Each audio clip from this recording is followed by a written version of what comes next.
সালমান শাহ করার ছেলে না। সালমান শাহর হত্যাকারী 1 নাম্বার আসামি তার স্ত্রী, সাবেক স্ত্রী সামিরা।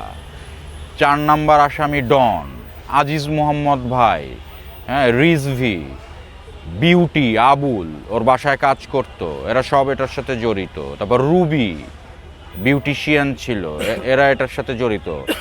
সামিরার মা, সে জড়িত।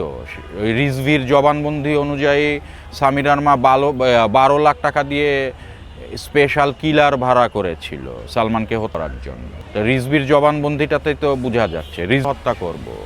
আমার ভেতর একটা অন্যরকম মন মানসিকতা কাজ করবে, মন মরা বিষয় থাকবে, হতাশাগ্রস্ত থাকবো, ওরকম কোনো সিমটম তো ছিল না। ও ছিল উৎফুল্ল, প্রফুল্ল। ওই যে বললাম 13 তারিখ তার যাওয়ার কথা, 13ই সেপ্টেম্বর মুম্বাইতে শাহরুখকে সাইনিং মানি দিবে। তাহলে সে কীভাবে আত্মহত্যা করে? এটা তো ইম্পসিবল।